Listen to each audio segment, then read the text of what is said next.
In Wakanda, the techno-brilliant African nation of the Marvel film Black Panther, Black warrior women don't wear wigs. Compelled to conceal her shaved head to carry off an undercover mission, General Okoye, played by Danai Gurira, calls her flowing wig a disgrace and discards it the instant she draws her spear to battle the bad guys. The general and her royal guard of female combatants, the Dora Milaje warriors, are among a cast of characters graced with gorgeous natural hairstyles that imbue this film with the visual power of holistic black beauty. The movie weds a black nationalist aesthetic to an ethos of global kinship. It projects a resilience that captures the mood of our present moment. Despite and perhaps because of a surge in white supremacist language in the United States, a wave of black cultural resistance is flooding the arts as well as the streets. And with it, black hair in its natural state of sublime uprightness has returned as a symbol of political consciousness and visionary imagining. The self-assured leading women of Black Panther wear their Wakanda knots, elaborately interwoven braids, regal snow-white dreadlocks and decorated bald scalps with ease. When I saw these actresses on screen in the company of my awestruck children, I felt an exhilarating sense of community pride. I am a black woman who stopped chemically altering my hair after an inner battle that began in childhood. Like countless other black girls, I once donned a yellow bath towel as a makeshift wig as a child, luxuriously flipping it as if it were real blonde hair. I decided to go natural in 1991, during my junior year in college. It was a difficult choice, and it was possible only in a context of black female friendships and the shared epiphanies of a feminist collective called the RAG. The women on the RAG, yes, we thought we were quite clever, met on the Radcliffe campus to discuss our emerging understandings of feminism, and black feminism in particular. Paramount for us, as in the Me Too movement now, was the emboldening recognition that we were not alone. When I stopped straightening my hair as a way of affirming my worth despite mainstream messages to the contrary, I had the support of an emotional, intellectual, and political community. My college roommate, Keiko Morris, and I enacted this ritual together, cutting off tresses made foreign by chemical beauty products and choosing how we would relearn what our nappy hair could mean to us. Keiko, who went on to become a journalist, and I wrote about the experience, as did Zora Neale Hurston, Alice Walker, Toni Morrison, Pearl Cleage, Bell Hooks and the many other black female writers before us who have made hair a recurring theme. Our essay, The Straight and Narrow, was published in the book Testimony, edited by our college classmate Natasha Tarpley, who would later publish the uplifting children's picture book I Love My Hair. Keiko and I wrote that as young girls, we saw white women, not ourselves, in the images that America chose to project. We heard family members comment that so-and-so's baby had been born with good hair and they hoped it would stay that way.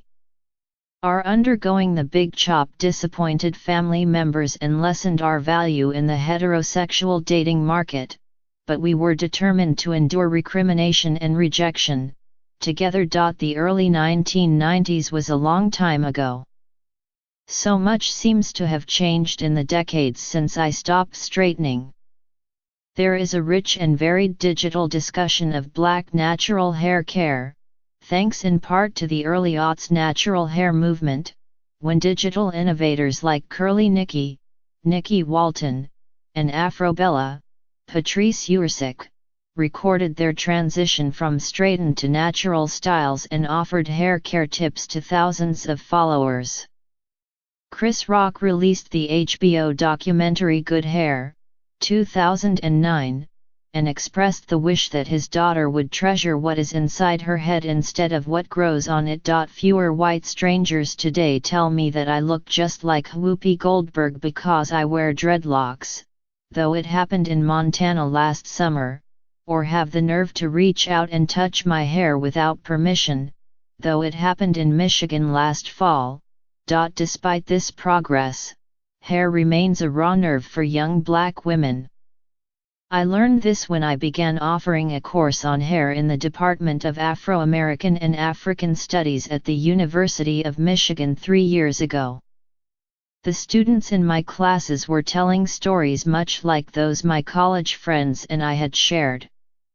They were still describing the pain and humiliation they felt as women with nappy or bad hair, or the preferences and privilege they knew as women with wavy or loosely curled good hair. A black trans man recounted the freedom that he felt when he transitioned in high school and no longer had to control his hair as a black girl would, fearfully running away from the rain and avoiding swimming pools. Students talked about high school teachers who said their hair was blocking others' view of the board. Female students said potential romantic partners saw only straighter hair and lighter skin as attractive and assumed that any dark-skinned woman with long hair was a fake. They wrote about despising themselves because their hair made them alien and ugly.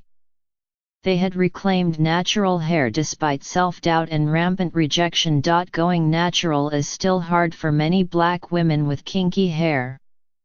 The choice means risking the mantle of respectability for which middle-class African Americans have long fought and relinquishing a dream of beauty that popular culture prizes.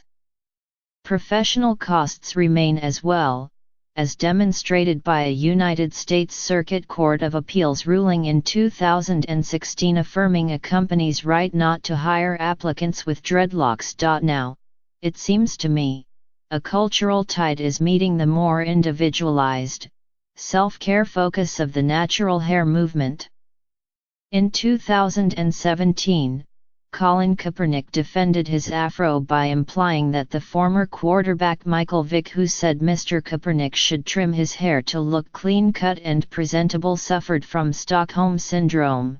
The Black Panther actress Lupita Nyong'o criticized Grazia UK magazine for retouching a cover photo to remove her natural hair, and Davina Bennett, Miss Jamaica, won second runner-up in the Miss Universe pageant while daring to wear a spectacular sundial afro. The record-breaking Black Panther is the sensational popular example, a visual anthem for this moment.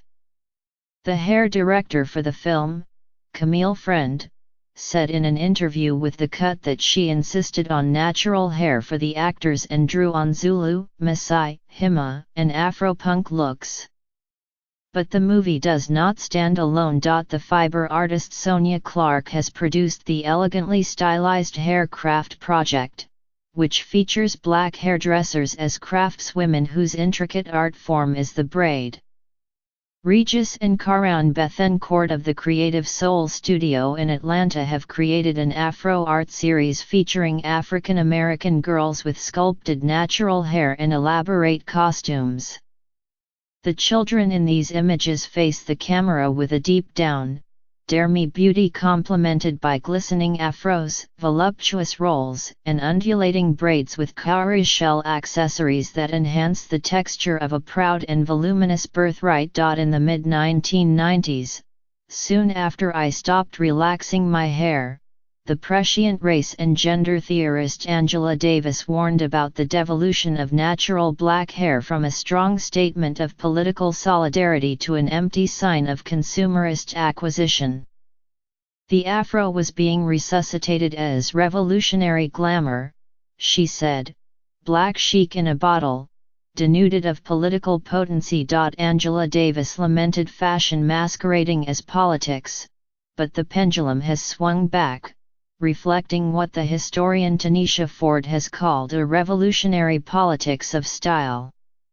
Natural black hair is again a sign of political intention, visually cueing a culture of resistance that asserts the value of difference, of conviction in the face of adversity, of the intrinsic worth of all human beings.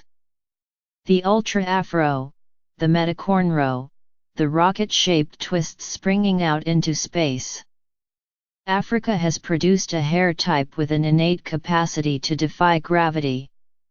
It demonstrates to us all in these times, and still we rise.